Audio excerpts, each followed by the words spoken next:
নিঃসন্দেহে কালজয়ী হয়। আমাদের সৈয়দা ফাতেমা সালাম আমাদের পরিচিত মহিলা। তিনি আমাদের সঙ্গে একসাথে কাজ করেন। গণতন্ত্রের প্রতিষ্ঠার জন্য যে লড়াই আমরা লড়েছি, সেই লড়াইয়ে তিনি সবসময় সামিল হয়েছেন। তার আরেকটা পরিচয়, যেটা সবাই বলে যে সালাম সাহেবের স্ত্রী, আমি সেটা বলতে চাই না। তার নিজস্ব একটা পরিচয় আছে। এই পরিচয়টা হচ্ছে তিনি লেখিকা, তিনি কবি, তিনি একজন সংগ্রামী রাজনৈতিক কর্মী। আমি বইটি পড়ার সুযোগ পাইনি, তো এখানে এসে যতটুকু দেখেছি তাতে আমাদের কবি আব্দুল সিকদার সাহেব যে কথাগুলো বললেন, এই কথাগুলোই তার জন্য সবচেয়ে বেশি প্রযোজ্য। উনি যখন আমেরিকাতে ছিলেন, তখন একদিন তার সঙ্গে আমার কথা হয়েছিল। আমি তাকে তখনই অনুরোধ করেছিলাম যে ভাবি আপনি লেখেন। আমি ভাই সিকদারের সঙ্গে এর আগেও আলাপ করেছি যে এই জুলাই বা আগস্টের যে রক্তাক্ত যে ঘটনাবলী এবং যে সংগ্রাম, যে লড়াই, এ নিয়ে আসলে খুব বেশি লেখা আমাদের চোখে পড়ে না। আপনি দেখেন যে 52 সালে ভাষা আন্দোলনের উপরে অনেক লেখা হয়েছে এবং কতগুলো লেখা আছে যেগুলো কালজয়ী লেখা, কবিতা, সাহিত্য, উপন্যাস, এমনকি আপনার কতগুলো এর উপরে যে প্রবন্ধগুলো বদরুদ্দীন ওমর সাহেবের, এগুলো কালজয়ী। গান, আমার ভাইয়ের রক্তে রাঙানো 21শে ফেব্রুয়ারি আমি কি ভুলিতে পারি, এটা কিন্তু এখনো আমরা কেউই বলি না। সেই ধরনের এখনো আমরা দেখিনি যে সেই ধরনের কোন একটা গান বা সেই ধরনের একটা কবিতা বা সেই ধরনের একটা উপন্যাস এর মধ্যে লেখা হয়েছে। হয়তো হবে, অদূর ভবিষ্যতে হবে, আমরা সেই আশায় আছি। সৈয়দা ফাতেমা সালাম তিনি ইতিমধ্যে এই কাজটা করার চেষ্টা করেছেন।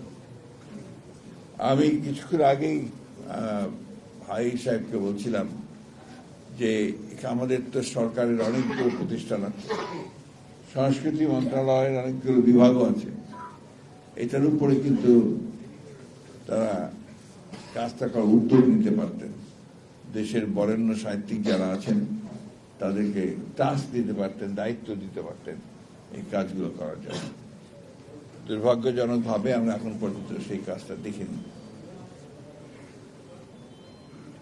আমি এই সময়ে, যে সময়টা আমরা অপেক্ষা করছি যে একটা গণতন্ত্রের উত্তরণের রোড ম্যাপ আমরা পাব, আমরা যদিও নির্বাচন কমিশন গতকাল রোড ম্যাপ দিয়েছে, সেই রোড ম্যাপের জন্য অপেক্ষা করছে সবাই। এখন এটাকে ঠিকমতো রাজনৈতিক দলগুলো, প্রতিষ্ঠানগুলো, সরকার তারা যদি এগিয়ে নিয়ে যায় তাহলে আমরা একটা মোটামুটি ভাবে একটা লক্ষ্যে পৌঁছাতে পারব। আমি কয়েকদিন আগে আমার কিছু হতাশার কথা বলেছিলাম। এটা নিয়ে আমার যারা কাছের মানুষ তারা আমাকে কিছু ভর্ৎসনা করেছেন যে আপনি হতাশার কথা বলবেন কেন, আমরা তো আপনার কথা ইন্সপায়ার্ড হই, অনুপ্রাণিত হই।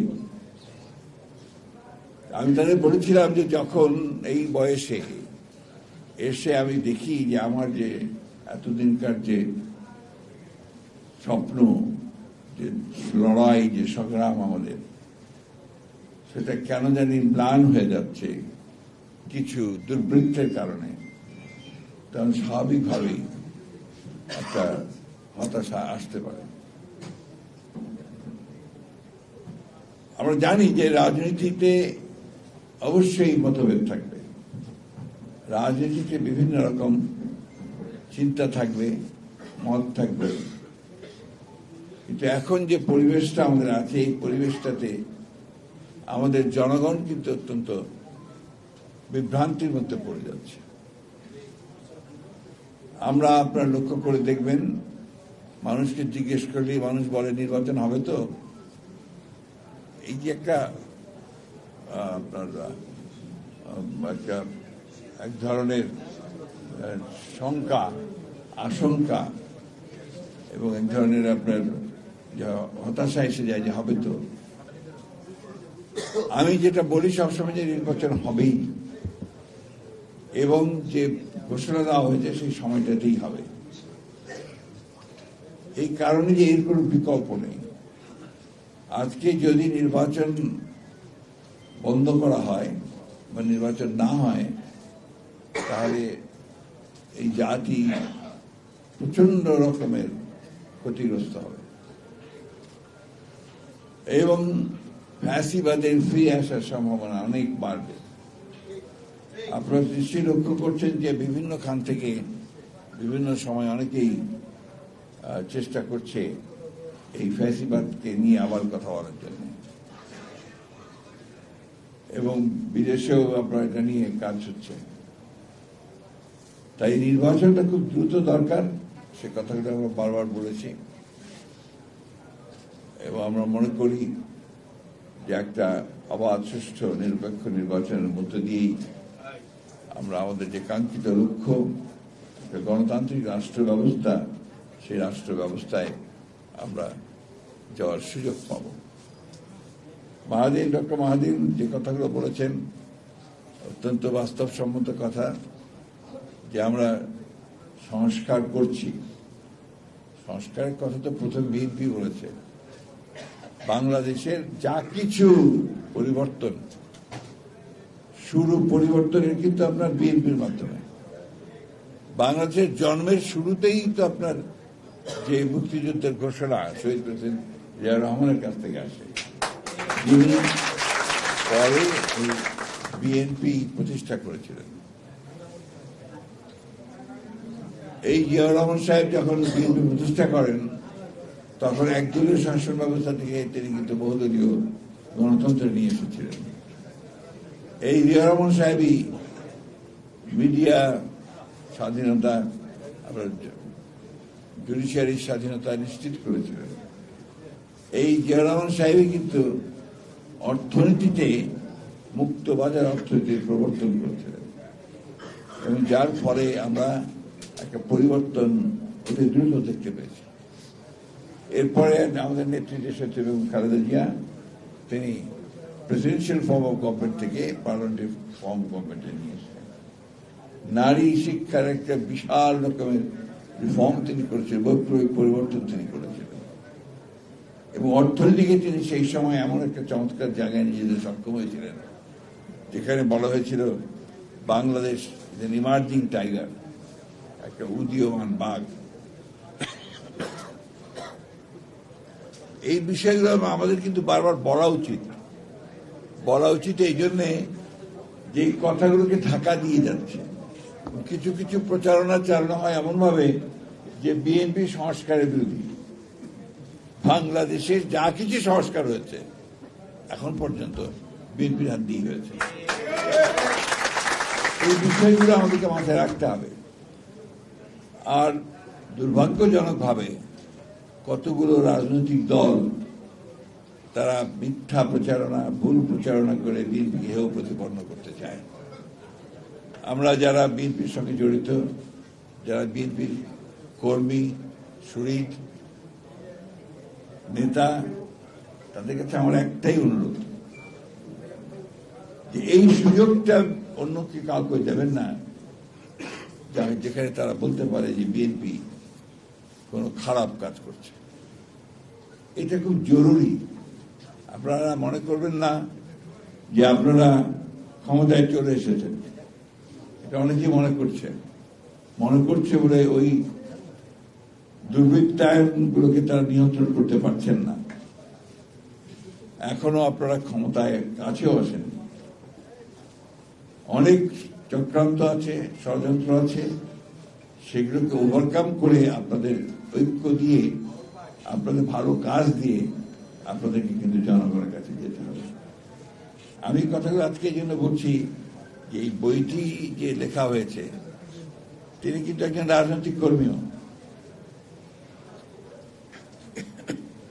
এবং ঘটনার উপর লিখেছেন, পুরো ঘটনাটা হচ্ছে রাজনৈতিক ঘটনা। ওই যে জুলাই আগস্টের ওপরে এখন সবাই জোর দেয়। সত্য কথা যে জুলাই আগস্টে আপনার ছাত্ররা, তরুণরা বেরিয়ে এসে তারা আন্দোলন শুরু করেছে।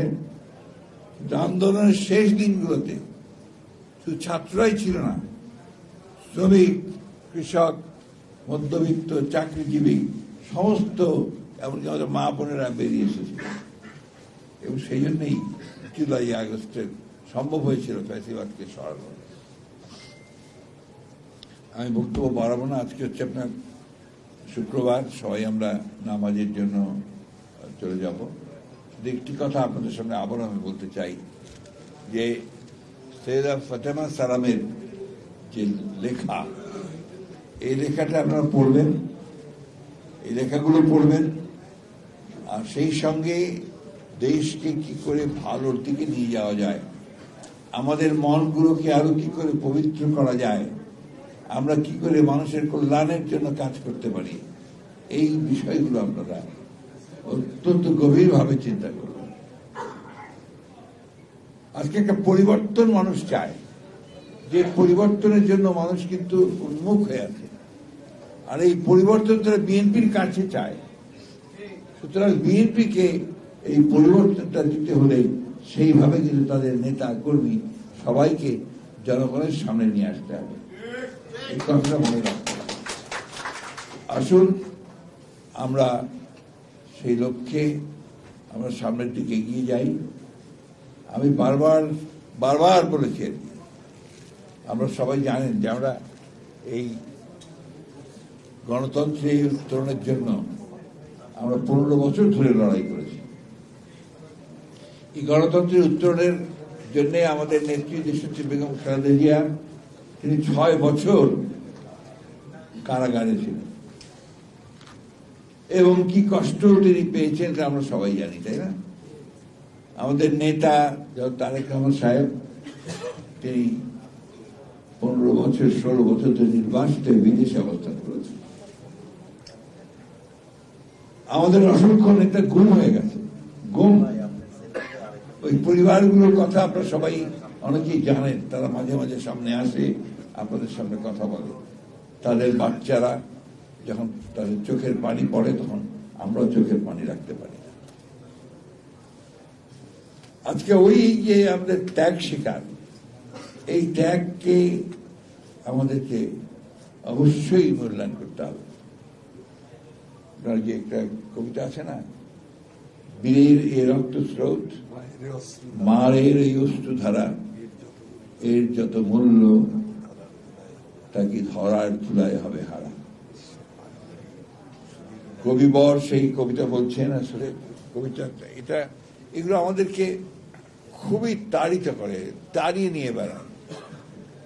আমি বলছিলাম যে আসলে এখন মাঝে মাঝে মনে হয় যে সারাটা জীবন কি আমাদের ব্যর্থ হয়ে যাচ্ছে। বাংলাদেশকে আমরা দেখতে চাই কিন্তু একটা সফল দেশ হিসাবে, ফেইল্ড স্টেট হিসাবে নয়। আর এই প্রেসিডেন্ট জিয়াউর রহমান সাহেবের উনি যদি না থাকতেন, তাহলে কিন্তু বাংলাদেশ ফেইল্ড স্টেট হয়ে যেত। গণতন্ত্রকে আজকে আমরা সেই জায়গায় নিয়ে যেতে চাই, যে জায়গায় গণতন্ত্র সত্যিকার অর্থেই জনগণের কল্যাণের জন্য কাজ করতে পারে। মুষ্টিকতক লোক, গুটিকতক লোকের উন্নয়ন কোনো উন্নয়ন নয়। সমগ্র মানুষের, কৃষক, শ্রমিক, মেহনতি মানুষের উন্নয়ন যখন হবে, তখনই আপনার সেই উন্নয়নটা, সংগ্রামটা সফল হবে। কালকে একজন বিখ্যাত সম্পাদক মহোদয়ের সঙ্গে আমার রাতে একটা আলোচনা চলছিল। সেখানে তিনি যে কথা বললেন, সে কথা আমার খুব পছন্দ হয়েছে। বলছে, আপনারা কি করছেন না করছেন জানি না, কিন্তু বাংলাদেশের মানুষ কিন্তু বিএনপির উপরে তাকিয়ে আছে, যে বিএনপি তাদের পরিবর্তনটা আনবে। বিএনপি এই ফ্যাসিবাদ যে ধ্বংস করে দিয়ে গেছে, অর্থনীতি, সমাজকে, স্বাস্থ্য ব্যবস্থা, শিক্ষা ব্যবস্থা এগুলো পরিবর্তন বিএনপি নিয়ে আসবে, এটা কিন্তু মানুষের আশা। ওই জায়গাটাকে আপনারা নষ্ট করবেন না, ওই জায়গাটা ধরে নেবেন এবং সেইটাকে যেন ফলপ্রসূ হয়, আমরা যেন সেইখানে পৌঁছতে পারি, তার জন্য আমাদেরকে কাজ করতে হবে। আমি আবারও আপনাদেরকে অনুরোধ করব যে আমরা সবাই একটা বিষয়ে ঐক্যবদ্ধ হই, যে আমরা আমাদের দেশের মানুষের যে আশা, যে প্রত্যাশা, স্বপ্ন, সেটাকে আমরা বাস্তবায়িত করবার জন্য আমরা যারা বিএনপির কর্মী আছি তারা সবাই একযোগে কাজ করব। এটা সবাই কিন্তু মাথায় মনে রাখতে হবে। আর একটা কথা মনে রাখবেন, একটা ষড়যন্ত্র চলছে। সেই ষড়যন্ত্রটা হচ্ছে যে এই মধ্যপন্থা রাজনীতি, উদারপন্থী রাজনীতি, উদারপন্থী গণতন্ত্র, তাকে সরিয়ে দিয়ে একটা উগ্রবাদের আপনার রাজনীতিকে নিয়ে আসা বাংলাদেশে, এটাও বাংলাদেশের জন্য চরম ক্ষতিকর হবে। আমাদেরকে সেই জন্যই এই উদার